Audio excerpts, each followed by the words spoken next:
दोस्तों, 15 अगस्त यानी आज़ादी के इस खास दिन पर जब चारों तरफ तिरंगे की रौनक है, बॉलीवुड ने हमें एक बड़ा तोहफा दिया है, वॉर 2। लेकिन सवाल ये है, ये तोहफा सच में धमाका है या सिर्फ नाम का शोर है? चलिए जानते हैं इस फिल्म का पूरा हाल। 2019 में आई वॉर ने बॉक्स ऑफिस पर जबरदस्त कमाई की थी और यशराज का स्पाई यूनिवर्स शुरू हुआ था। पठान ने इस यूनिवर्स को और बड़ा बना दिया, लेकिन टाइगर 3 उम्मीद के मुताबिक बिल्कुल नहीं चली। अब 400 करोड़ में बनी वॉर 2 से सबको बहुत ज्यादा उम्मीदें थीं। इस बार खास बात यह है कि इसमें तेलुगु सुपरस्टार जूनियर एनटीआर ने भी बॉलीवुड में एंट्री ले ली है। कहानी वहीं से शुरू होती है जहां पिछली फिल्म खत्म हुई थी। कबीर यानी ऋतिक रोशन, जो पहले आर्मी ऑफिसर और रॉ एजेंट था, अब इंटरनेशनल किलर बन चुका है। लेकिन ये सिर्फ दिखावा है। असल में वो अपने बॉस कर्नल लूथरा यानी कि आशुतोष राणा के कहने पर दुश्मन संगठन कली में घुसपैठ करने के लिए ये सब कर रहा है। अपनी वफादारी साबित करने के लिए उसे कर्नल लूथरा को मारना पड़ता है।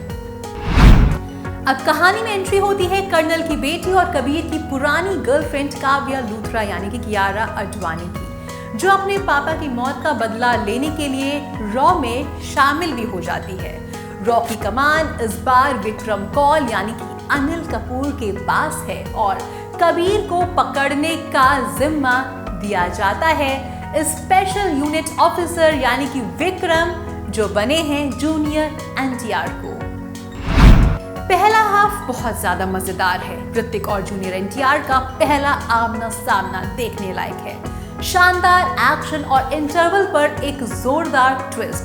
यहाँ तक आते आते लगता है कि फिल्म ब्लॉकबस्टर बनने वाली है। लेकिन दूसरा हाफ, यहाँ कहानी थोड़ी सी उलझी हुई सी लगती है।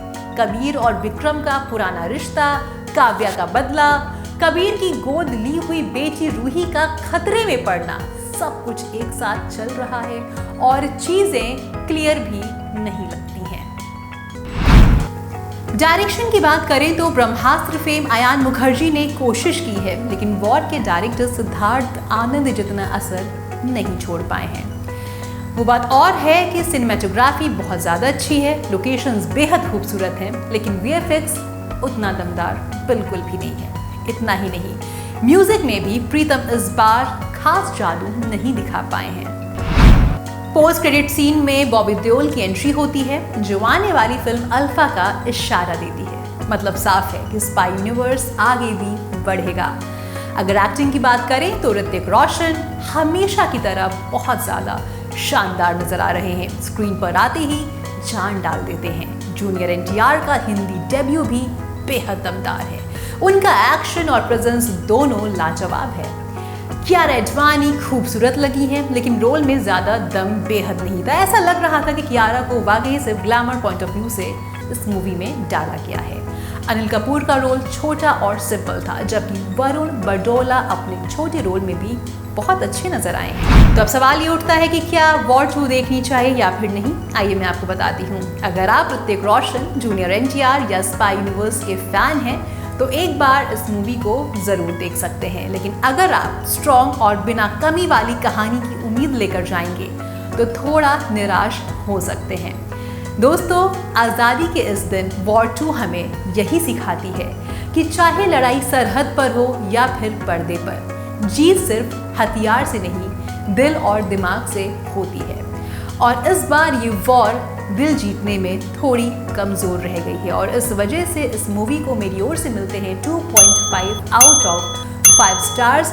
अगर आपको ये रिव्यू पसंद आया हो तो ज़्यादा से ज़्यादा लोगों तक शेयर करिए, सो दैट जो ये मूवी ना देखे हो वो ये मूवी ज़रूर देखने जाएं। क्यों देखने जाएं, इसकी वजह भी मैंने आपको बता दी है। रिव्यू पसंद आया हो तो ये भी कमेंट सेक्शन में ज़रूर बताइए। और आप किन किन मूवीज़ का रिव्यू देखना चाहते हैं ये भी मुझे बताइए। हो सकता हो आपको किसी पुरानी मूवी का रिव्यू देखना हो, किसी नई मूवी का रिव्यू देखना हो या किसी अपकमिंग मूवी का भी रिव्यू देखना हो, आप मुझे कमेंट सेक्शन में बता सकते हैं। और हमारे चैनल को लाइक, शेयर, सब्सक्राइब करना बिल्कुल ना भूलें, क्योंकि अगर आप ऐसा करते हैं तो आपको बॉलीवुड की सारी अपडेट्स मिलेंगी सबसे पहले।